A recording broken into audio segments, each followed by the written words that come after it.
ये मत बोलो कि मानधन बढ़ाओ, ये मत बोलो कि पेंशन बढ़ाओ, भारत माता की जय बोलो क्योंकि पाकिस्तान हमला कर रहा है। ये हमको डर दिखा रहे हैं। आंगनवाड़ी कर्मचारियों का नहीं बढ़ा है, वैसे आशा कर्मचारियों का कुछ नहीं बढ़ा है। जैसे आशा कर्मचारियों का कुछ नहीं, वैसे मिड डे मील वर्कर्स का कुछ नहीं है। मगर जो पोषण आहार का काम करती है बच्चों का और महिलाओं का, उनका ही कुपोषण हो रहा है। जी बताइए, इतनी बड़ी संख्या में आप लोग यहाँ पे उपस्थित हुए हैं, क्या मकसद है? एक तो AITUC जो संगठन है, all India trade union Congress, देश का पहला कामगार संगठन है। 1920 में जो स्थापन हुआ था, 100 साल गुजर गए हैं उसको। और यही एक संगठन ऐसा है कि जो कारखाने में के मजदूर हो, रेलवे स्टेशन पर के हमाल हो, मोल डोमेस्टिक वर्कर्स हो, नहीं तो आंगनवाड़ी वर्कर्स हो, नहीं तो मिड डे मील वर्कर्स हो, नहीं तो आशा कर्मचारी हो, हर सेक्शन को संगठित इसने पिछले 100 साल में किया है। अब ये आंगनवाड़ी की स्कीम जो है, जब इंदिरा गांधी पंतप्रधान थी तब आई थी, इंटीग्रेटेड चाइल्ड डेवलपमेंट स्कीम बोल के। सिर्फ 33 ब्लॉक्स उस टाइम शुरू किए गए थे देश भर में। मगर जब इंदिरा गांधी को पता चला कि ICDS प्रकल्प बहुत अच्छा है, यूथफुल है, फायदेमंद है, उनको इलेक्शन में जिताने को काम में आता है, तो ये आंगनवाड़ी की संख्या तब से बढ़ती गई और आज करीब 15 लाख आंगनवाड़ी कर्मचारियों की संख्या हो गई है देश भर में। अब इनका काम क्या है? बच्चों की सेहत को देखना, 0 से 3 के बच्चों की सेहत को देखना, 3 से 6 साल के बच्चों का जो प्री प्राइमरी एजुकेशन है उसके बाद करना, जो प्रेग्नेंट वुमेन है रूरल एरिया में की, ट्राइबल एरिया में की, नहीं तो स्लम ड्वेलर जो है, उन प्रेग्नेंट वुमेन के बारे में देखना। यदि कुपोषण होता है, उनको आहार ठीक ढंग से नहीं मिलता है, तो आहार देना, ये सब एक काम करती है। मगर जो पोषण आहार का काम करती है बच्चों का और महिलाओं का, उनका ही कुपोषण हो रहा है। उनका ही पोषण गवर्नमेंट नहीं कर रही है। 100 रुपये पे एक काम कर रही थी, 100 रुपये 200 रुपये पे। फिर हाईटेक की लड़ाई से AITUC लड़ी तो 500 हुआ मानधन, फिर 800 हुआ, 1000 हुआ, 2000 हुआ, और ऐसे बढ़ते बढ़ते आज 8 साढ़े 8 हज़ार मानधन मिल रहा है। मगर वो भी पूरे स्टेट में एक जैसा नहीं है। अब ये जो सरकार थी कांग्रेस की, उस टाइम 2004 में मानधन बढ़ा, 2009 में मानधन बढ़ा, 2011 में भी मानधन बढ़ा। मगर उसके बाद ये जो सरकार आई, इस सरकार नरेंद्र मोदी सरकार के कार्यकाल में एक बार भी मानधन बढ़ा नहीं है। जैसे आंगनवाड़ी कर्मचारियों का नहीं बढ़ा है, वैसे आशा कर्मचारियों का कुछ नहीं बढ़ा है। जैसे आशा कर्मचारियों का कुछ नहीं, वैसे मिड डे मील वर्कर्स का कुछ नहीं है। यही आशा कर्मचारियों की वजह से डिलीवरी जो घर पे होती थी, अब दवाखाने में होने की संख्या बढ़ रही है, प्रमाण बढ़ रहा है। तो इनका काम है, ये अच्छा काम कर रही है।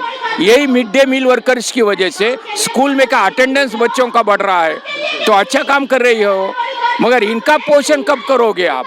तो हमारी मांग है कि कलेक्टर को पेंशन मिलता है, तो तलाठी को पेंशन मिलता है, प्रोफेसर को पेंशन मिलता है, सबको पेंशन मिलता है, और ये MP और MLA जो है उनको भी पेंशन मिलता है।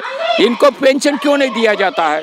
एक तो मिनिमम वेजेस देना चाहिए इनको, जैसे कि सुप्रीम कोर्ट ने कहा था, वो मिनिमम वेजेस कानून होना चाहिए नंबर 1। इनको रिटायरमेंट के बाद पेंशन मिलना चाहिए हर माह का। एक हमारी दूसरी मांग है। तो ये कुछ मांगों के लिए ये बहुत दिनों से असंतोष चल रहा है देश भर में, और इसलिए आप जो पूछा कि इतनी संख्या में क्यों, कैसी क्या आ गई, तो ये असंतोष है, तो इसलिए आई है। सरकार तो पेंशन कम कर रही है, सरकार तो फौजियों के पेंशन काट रही है और तमाम ऐसे ऑफिसर्स, ऐसे जवानों के पेंशन काट रही है। अब ऐसे में आप जब पेंशन की मांग कर रहे हैं, तो सरकार के लिए एक बड़ी व्यवस्था होगी। वो तो है ना, मगर वेलफेयर स्टेट का धोरण आपने एक्सेप्ट किया था। वेलफेयर स्टेट की पॉलिसी, कल्याणकारी राज्य की पॉलिसी आज़ादी के बाद आपने एक्सेप्ट किया था। उस कल्याणकारी राज्य की पॉलिसी के तहत आपको घर घर में राशन देना है, गरीबों को राशन देना है, गरीबों को शिक्षा देना है, तो पेंशन देना है। तो ये तो सब बंद होते जा रहा है, तो क्योंकि आपका तो सब अदानी का और इसका ही भला करने का है आपको, तो इनका पेंशन कटवाओगे आप। आर्मी ऑफिसर का पेंशन कटवाओगे, सरकारी कर्मियों का पेंशन कटवाओगे, ये तो बात बराबर है आपकी। को उनका ही कटवा रहे तो इनको कब देंगे?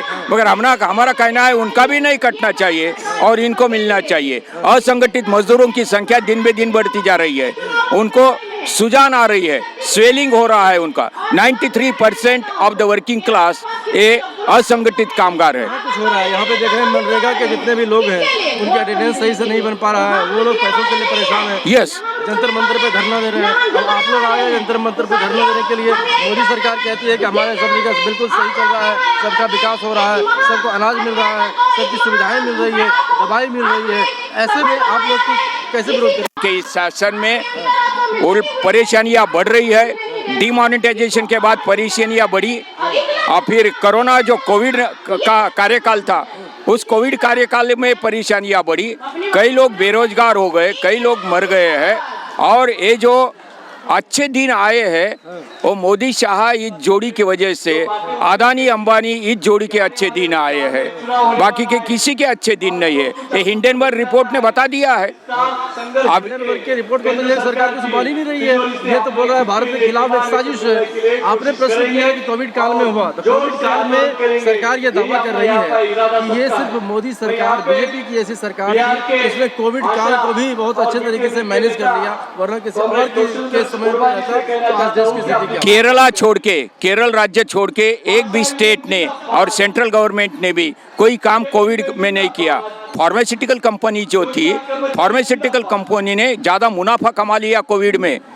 फार्मास्यूटिकल कंपनी का बहुत सा मुनाफा बढ़ गया, मगर कोरोना काल में एक्सेप्ट केरला और दुनिया भर में क्यूबा हो, चाइना हो, नहीं तो लाओस हो, नहीं तो वियतनाम हो, ये जो 4-5 सोशलिस्ट स्टेट है और भारत में जो लेफ्ट डेमोक्रेटिक का गवर्नमेंट है केरला में, यही एग्जाम्पल है जहाँ की अच्छा काम हुआ। आप भी जानते हो केरल मॉडल तो। लेकिन सरकार जो हमेशा दावा करती है कि अब तो सरकार यहाँ से वैक्सीन विदेशों में भेज रही है, तो भारत का डंका पूरे विदेश में बज रहा है, भारत का डंका पूरे विदेश में बज रहा है। भारत 5 ऐसे अर्थव्यवस्था वाले देश में शामिल हो गए हैं, ऐसे में क्या होगा? कैसे झूठे, सब पूरे वादे झूठे हैं। यदि वैक्सीन फॉरेन में भेज रहे हैं तो फॉरेन के लोग क्यों मरे? कई लाखों की तादाद में दुनिया भर में आदमी चले गए हैं, तो क्यों नहीं भारत की वैक्सीन काम में आई? ये सब झूठ बोलते हैं मोदी।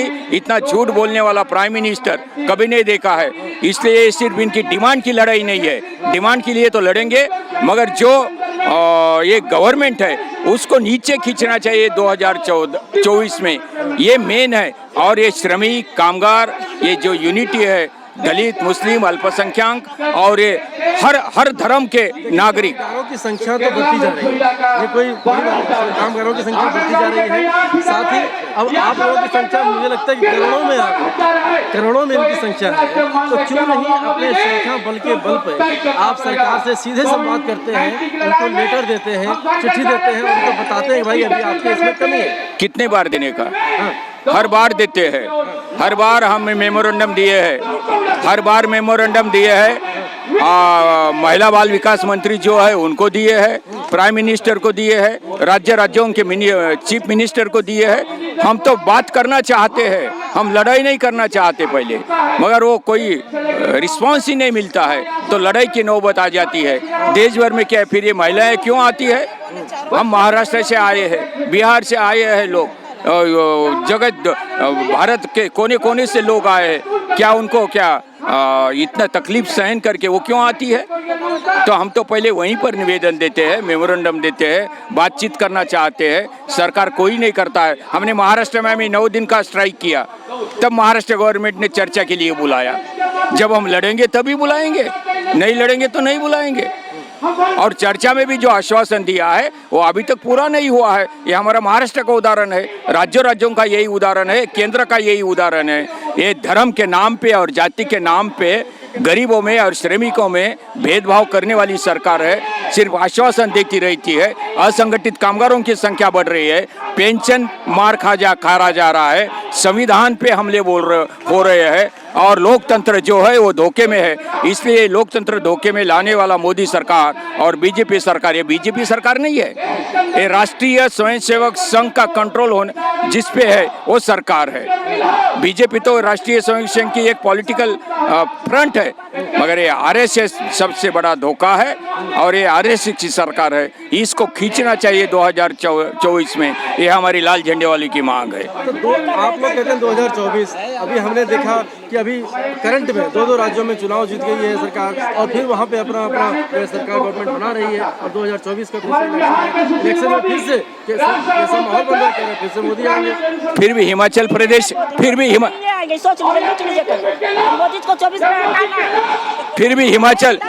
हिमाचल प्रदेश में तो दिखा दिया, हिमाचल प्रदेश में तो दिखा दिया कि हिमाचल प्रदेश में तो मोदी सरकार नीचे आ गए, तो होंगी, जनता जागी हो रही है, जनता बराबर जागृत होंगी और जनता कह रही है कि भारत जो है वो हिंदू राष्ट्र बन जाएगा।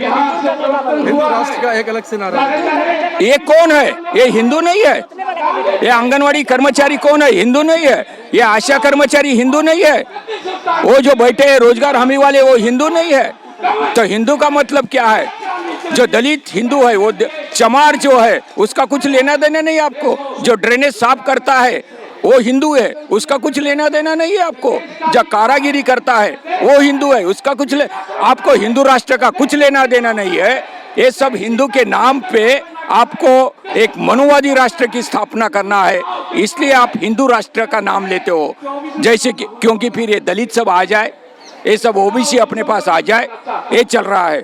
और तुम भले ही किसी दलित लीडर को नहीं तो ओबीसी लीडर को तुम्हारे मंत्रिमंडल में ले लीजिए, मगर 15 लाख जगह खाली है और 15 लाख जगह खाली है केंद्रीय सरकार नौकरियों में, उसमें 3 लाख तो ओबीसी भरे गए होते। ओबीसी का दलित नहीं है। मुंबई दिल्ली के 6 प्रधानमंत्री खुद कह रहे हैं मैं खुद ओबीसी हूँ, मैं खुद ओबीसी हूँ, और क्या दिक्कत है, मैं तो सबके लिए काम कर रहा हूँ। वो तो आरएसएस वाला आदमी है, वो तो आरएसएस वाला आदमी है। उसको ना ओबीसी का भला करना है ना दलितों को भला करना है। आरएसएस जो है वो तो देश के लिए अच्छा काम कर रहा है ना, देश की संस्कृति को, सभ्यता को बढ़ावा दे रहा है। क्या संस्कृति क्या है देश की? पौराणिक चीजें उसको सब धरोहर वो तो बोल रहा है, उसका तो कहना है एक ही संस्कृति होती है, हिंदू की एक ही संस्कृति होती है। ऐसा नहीं होता है, अलग अलग संस्कृतियाँ होती है देश भर में। आदिवासियों की संस्कृति अलग है, दलितों की संस्कृति अलग है, ओबीसीयों की संस्कृति अलग है, प्रदेश की संस्कृति अलग है। ये संस्कृति तो हमारा ये है, अभिमान है हमारे इस संस्कृतियों का। कोई एक संस्कृति नहीं होती है, तो ये सब संस्कृतियों का तुम जतन करना चाहिए। वही संविधान हमारा कहता है, डॉक्टर बाबा साहब अम्बेडकर का। आप ये डॉक्टर बाबा साहब अम्बेडकर के संविधान को नहीं मानते हैं, ना तिरंगी झंडा को मानते हैं। आपको भगवा झंडा चाहिए, आपको मनु की घटना चाहिए, संविधान चाहिए। ये हम होने देने वाले नहीं है। ये सब हिंदू ही है, हम जिसके लिए काम कर रहे हैं मेजॉरिटी हिंदू है इसमें। तो तुम हिंदू की भलाई की बात हमें मत सिखाओ, इतना ही कहना है हमारा। लेकिन 2024 में तय है ना मोदी आएंगे। कैसे क्या तय है? नहीं आएंगे आप, बहुत असंतोष है, बिल्कुल मोदी नहीं आने वाले हैं अब। और ईवीएम का कुछ जादू करने का कोशिश चल रहा है उनका, मगर ईवीएम से काम नहीं चलेगा अब तो हमारी आय को ईवीएम रद्द करो और लेके देखो इलेक्शन। अभी भी आज भी मोदी को 100 में से 67 लोग विरोध करते हैं, उनको सिर्फ 37% वोट है। सरकार कहती है कि यदि मैं संवैधानिक तरीके से काम करता हूं तो विरोधियों को परेशानी होती है। अभी हाल ही में देखा है आपने राहुल गांधी का संवैधानिक तरीके से उनका जो है सदस्यता रद्द किया गया है संसद की, और जो है ये हो हल्ला मचा हुआ है। ये तो बाबा साहेब अम्बेडकर के संविधान पे हमला करना ही है आपको। 1950 से ये चल रहा है, आपका तिरंगे पे हमला है, संविधान पे हमला है। ये जो राहुल गांधी का हुआ तो 2 साल की सजा यदि है, वो तो प्रावधान है उसमें, मगर ज्यादा से ज्यादा 2 साल की है। वो जज ने कैसे क्या दे दिया 2 साल की सजा? कई लोगों को 2 साल की सजा हुई है, महाराष्ट्र में भी। उनका तो नहीं असेंबली का रद्द हुआ। सजा तो है, हाँ, 6 साल तक वो चुनाव नहीं लड़ सकते ऐसा। हाँ ये तो है, क्योंकि हमारे खिलाफ जो बोलेगा, हमें जो एक्सपोज करेगा, उनको आने नहीं देना है किसी भी तरीके से। ये हिटलर सही है, एक फैसिज्म का यही है एग्जाम्पल। दुनिया भर के फैसिस्ट लोग ऐसा ही करते हो, नेतान्याहू हो इजराइल का, नहीं तो ये मोदी हो यहाँ का, दुनिया भर के, और नहीं तो इटली का जो मुसोलिनी था, नहीं तो ये जो हिटलर थे सभी लोग फैसिस्ट ऐसा ही करते हैं, एक दुख खड़ा करते हैं कि बहुत बड़ा दुख का ये आ गया है पहाड़, कुछ नहीं है। कभी वो राष्ट्र प्रेम उनका बहुत दौड़ते रहता है, कभी देशभक्ति बहुत इस पे आ जाती है, ये सब गलत है। पुलवामा का किया गया पिछले टाइम तो उसका फायदा हो गया उनको। यदि श्रमिक मांगते हैं कुछ तो बोलेंगे अरे भाई देश खड्डे में जा रहा है, पाकिस्तान हमला कर रहा है और तुम काय को मानधन मांग रहे हो, बोलो भारत माता की जय।